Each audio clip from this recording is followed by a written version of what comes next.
তো রাম ও নারায়ণ রাম, আজকে আমি চলে এসেছি আবারও একটা নতুন পাঠ পর্ব নিয়ে। তো চলুন দেরি না করে আজকের এই খুব গুরুত্বপূর্ণ বাণী পাঠ করা আরম্ভ করি। মহামন্ত্রের সুরে তোমরা জানতে পারবে তোমাদের সাধনার পথ কী। কয়েকদিন যাবৎ ভাষণ দিয়ে যাচ্ছি। যারা দীক্ষা নিয়েছে বা নেবে তাদের উপরে রইল আদেশ, দীক্ষা নিয়ে তারা সেই মন্ত্র সদা সর্বদা জপ করতে পারবে। জপ করার কারণ কি? জপ কেন করে? যদি কেউ জিজ্ঞাসা করে তাহলে জেনে রাখো, বিরাট অর্থবোধে, মহান অর্থে এই মন্ত্র, এই মহাশব্দ। তাই এই স্বরগ্রাম, এই সা রে গা মা পা ধা নি যদি কেউ চর্চা করে, স্মরণ করে, রেওয়াজ করে, জপ করে, তবে কি হবে? তবে সেই স্মরণে মননে বিরাটের বিরাটত্বে ব্যাপকতায় ভরপুর হয়ে, তার সাথের সাথী হয়ে, তার সুরের সাথে সুর মিলিয়ে যে সুর আয়ত্ত হবে, সেই সুর যখন এই সুরে আসবে তখনই বুঝতে পারবে এই সুরের মর্ম। সাধারণ ক্ষেত্রে এমনই জপের মর্ম বোঝা মুশকিল। জপ করলে কি হয়? আগেই বলেছি, এই শব্দের অর্থ বিরাট।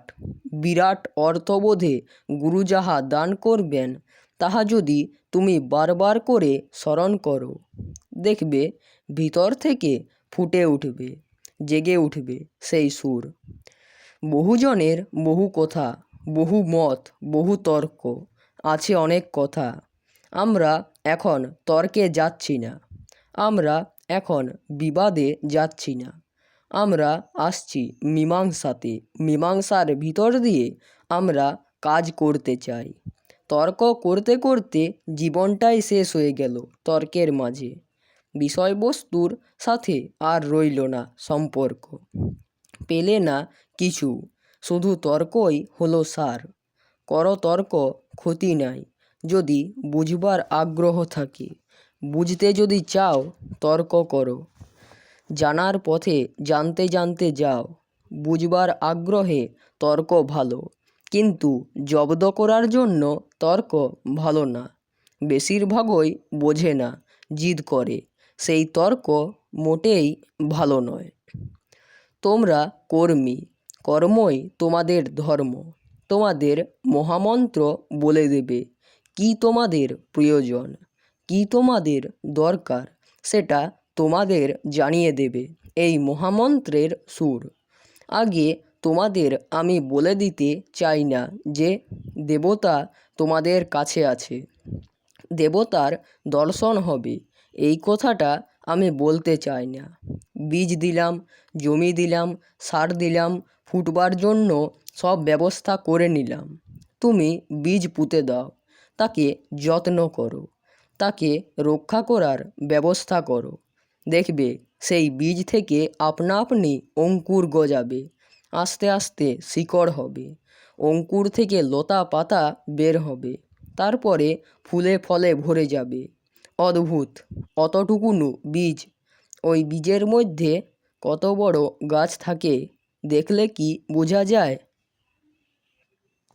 এই মন্ত্র এতটুকুই শব্দ, এই শব্দটুকুনু দেহক্ষেত্রে যখন পুঁতে দেওয়া হয়, ভিতরে ভিতরে স্ফুরণ হতে থাকে। পরে দেহক্ষেত্র থেকে যখন এটা বাহির হবে, বিরাট আকার নেবে।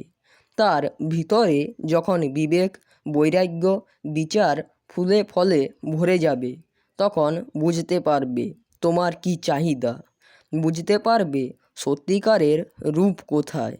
তাই তোমাদের দেহক্ষেত্রে যে বীজ পুঁতে দেওয়া হচ্ছে, অবিরাম অবিরত স্মরণ মননের মাধ্যমে তার স্ফুরণের ব্যবস্থা করো। আমি খেতি চাষি হয়ে এই কাজ করছি। চাষি ক্ষেত নিড়ায়, আগাছা ফেলে দেয়, পরগাছা কেটে ফেলে দেয়, বাদ দিয়ে দেয়। আমি পরগাছাও পছন্দ করি না, আগাছাও পছন্দ করি না।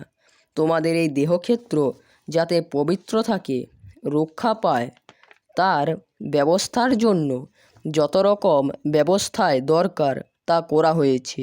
দেখো না রাস্তায় গাছগুলোকে কীভাবে বেড়া দিয়ে রাখে, বাঁধুনি দিয়ে রাখে। গাছ বড় হয়ে যায়, বাঁধুনি থেকেও যায়, সেইভাবে বাঁধুনি দিয়ে রাখতে হবে। সেই বাঁধুনি গুরুই বলে দেন, পরমপিতাই বলে দেন। তো রাম ও নারায়ণ রাম আজকে এখানেই শেষ করছি। ভিডিওটি ভালো লাগলে অবশ্যই ভিডিওটিতে একটি রাম ও নারায়ণ রাম কমেন্ট দিয়ে ও ভিডিওটিতে একটা লাইক দিয়ে চ্যানেলটি সাবস্ক্রাইব করে নোটিফিকেশান অন করে রাখবেন, যাতে পরবর্তী গুরুত্বপূর্ণ ভিডিও সবার আগে আপনার কাছে পৌঁছে যায়। ও আমার কমিউনিটি পোস্টগুলো নিয়মিত চেক করবেন। ধন্যবাদ। রাম ও নারায়ণ রাম, রাম ও নারায়ণ রাম, রাম ও নারায়ণ রাম।